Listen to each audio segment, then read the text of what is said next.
Hey there friends, it's Missy again. Thanks so much for stopping by today. I'm here with a new layout for the Pinkfresh Studio design team, and I'm going to be using the Joyful Day collection. And as I was going through everything, trying to decide what to start with, this packaging from the chipboard frames just sort of jumped out at me, and I thought I kind of want to use that on a layout. And so that's what I'm going to do today.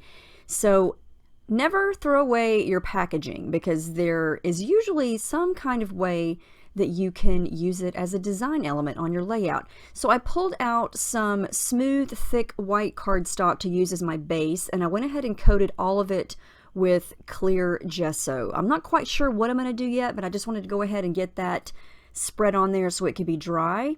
And then I wanted to do a lot of mixed media on this, and I wasn't quite sure if I wanted to paint the frames.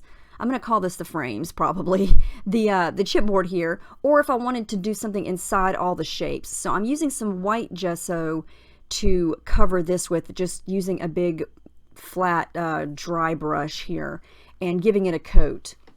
So in case I do decide to do something on it, it's prepped and ready to go. I really like the way this looks, and I think it's going to make a really cool background.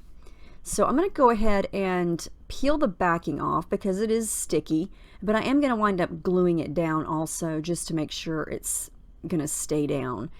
And I'm not sure if I want to use it horizontally or if I want to turn the page and use it vertically. There's lots of different things you could do. You could actually put photos in all of those shapes. You could do pattern paper, all kinds of things. You could kind of treat it as a cut file and back it. I'm going to put things inside all the little shapes and do some mixed media in there. And I really like how this turns out, and it was really fun to put together. So all I'm doing is adding little bits of glue to some spots to make sure that that is permanently attached. So, okay, I pulled out the Pinkfresh Studio liquid watercolors here, and I just want to create something fun and bright. And this is my little plastic paint tray that I use for all of my Pinkfresh Studio liquid watercolors. And then when I'm done with it, you know, the paint dries in there, and then the next time I pull it out, all I have to do is add a little bit more water to the dried paint, and it instantly starts to work again, so I don't waste any of it.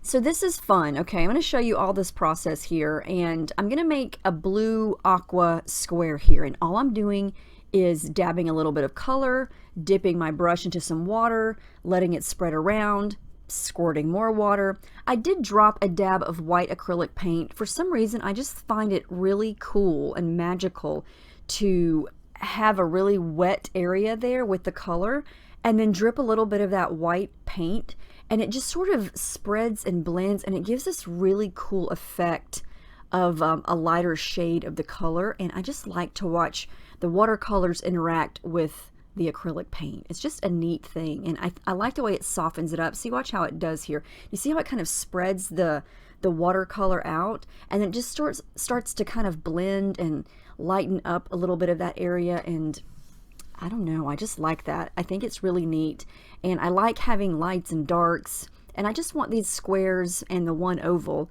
and rectangles, all different shapes here, to look watercolory and splotchy and different colors and just very pretty. So I'm gonna just take some time and do that. So I've got some blue, some yellow. I'm gonna work on the pink.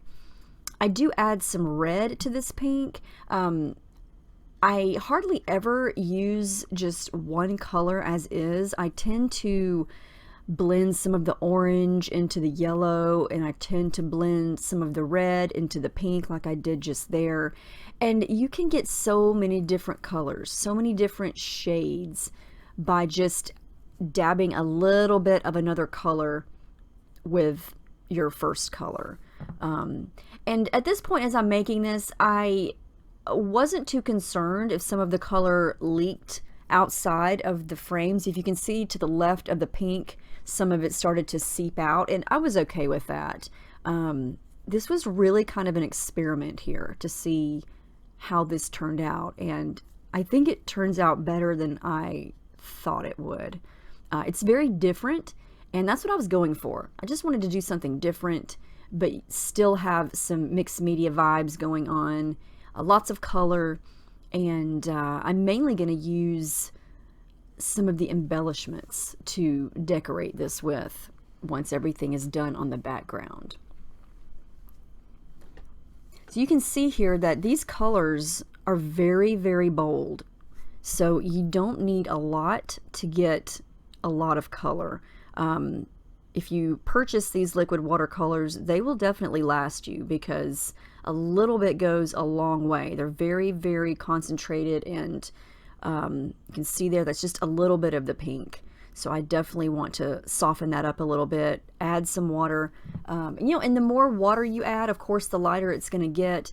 And so I recommend just playing around with these when you, if you don't have them and you are thinking about getting them, when you first get them, just start to play around with it on some scrap paper and to see what kind of colors you can come up with, because I've really, really been pleasantly surprised at some of the colors I've been able to come up with.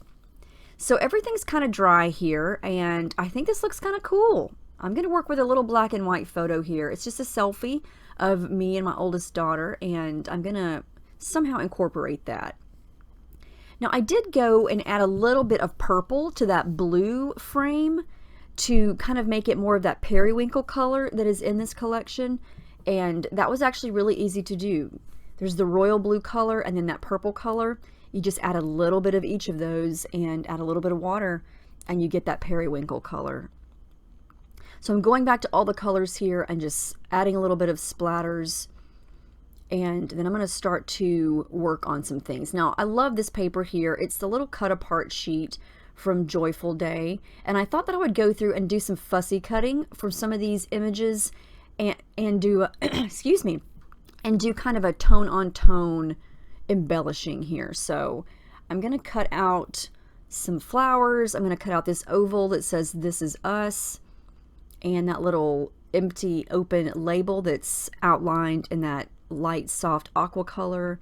I'm going to use this little label piece here that's red and pink, and I'm going to try to keep everything in its own square. Now I let this dry to take a break. When I came back, I felt like I wanted to do some machine stitching, so I very carefully kind of had a little bit of trouble over there on the left, but for the most part this stitched really well. That little part on the left wasn't 100% dry, and so that's why it kind of jumbled up on me there, but I didn't have any problems. I get questions sometimes about what kind of sewing machine I use, and I just use a regular Brother that I got from Walmart probably 5 years ago. I think it was around $65, and I used just the regular needle that came with it and regular sewing thread, and I have not had a problem stitching through chipboard so far.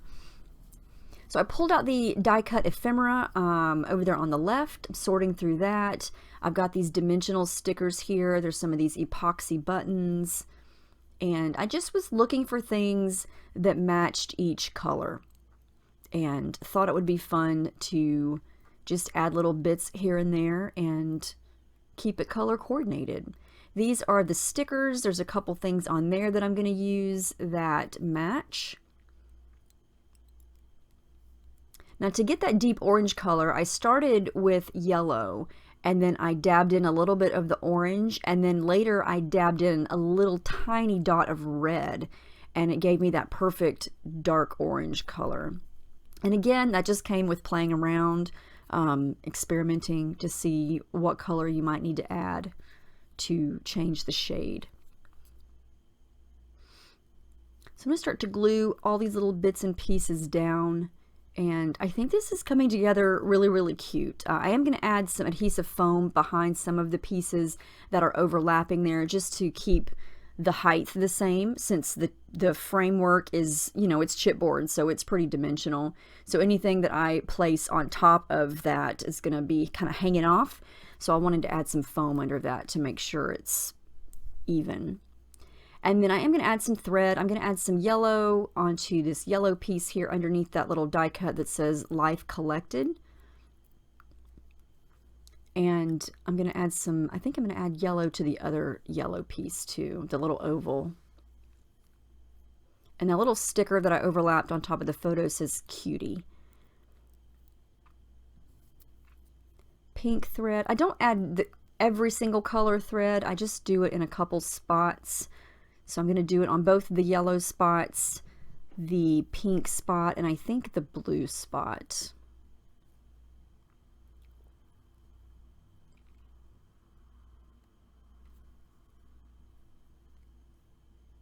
And I had to pick and choose about as far as embellishments go, because there was quite a bit that matched, and I didn't want to fill up the entire square of each color because I wanted the watercolor to show through. So this is another little square from that cut apart sheet that had some flowers on it. I cut out a blue one, an orange one, and I think a yellow one.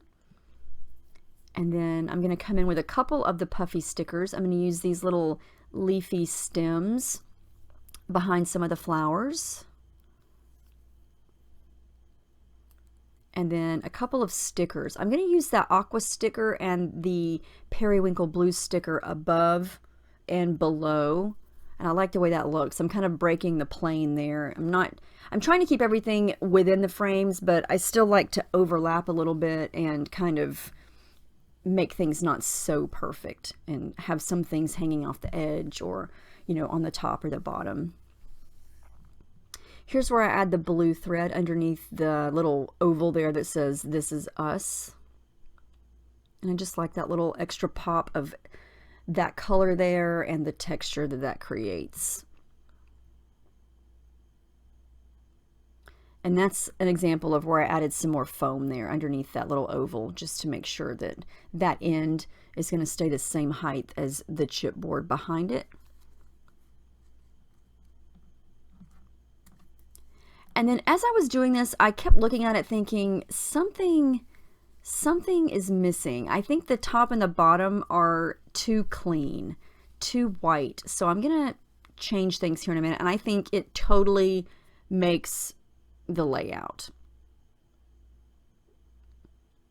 Make sure that flower's glued down. I'm going to overlap that little orangey flower on top of the photo there also.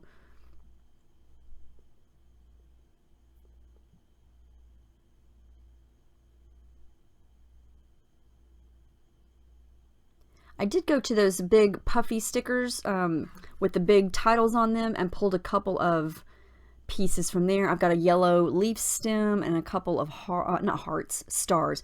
Here's the game changer. I feel like this just made everything come together. I decided to pull some of the watercolor below and above the chipboard, and I think this just makes it look so much better. And I don't even know why, but making it look like it comes out of the squares, I just think it makes it look so much better. And I hadn't planned on doing that, but I just thought the top and the bottom were so clean and so white. I needed to expand the watercolor, and I feel like this just made it look so much better. So I decided to go with this big title up at the top in the orange section, and I feel like that it was the perfect spot because that L dips down so low, and it worked perfectly in that spot. So I'm going to use that there, add a couple more things because it's addicting, and yeah, you know how that goes when you're just adding, and you don't know when to stop. And then I do go back off camera and just do a sweet Reese title. That's my daughter's name, and I tried to keep pink and yellow. And then here's something that I tried, didn't like it, so I didn't do it. I wanted to just do like a little something at the top and the bottom to echo all the colors. So I just trimmed off some crooked ends, and then once I stuck it there, I don't know, I didn't like it. I don't like that. So I just said, scrap that. We're just gonna leave the top and the bottom white and go with the journaling and call it a day. So I'm gonna use my T-square ruler there to draw some lines, and then I'm going to use my black Sharpie to write my journaling, and I think that is going to wrap it up. There's the final layout. I love how this came out. I think it's so cute, and I had such fun time playing with that chipboard frame. It kind of served as each little square was its own little layout within this bigger layout, if that makes sense. I like embellishing little bitty pieces like this, so it was fun to make, and I hope it gives you some ideas to try on your next layout. You know, always look at your packaging. Don't throw things away. There's always a way to use it in a different and creative way. So, oh, I did add some black splatters with the black watercolor. I forgot to do that on camera too. But anyway, I hope you guys enjoyed this. Let me know if you have any questions about any of the techniques or the products at all. Make sure you visit the Pinkfresh Studio blog to get lots more ideas for your next project. Thank you so much for watching, and I will see you next time.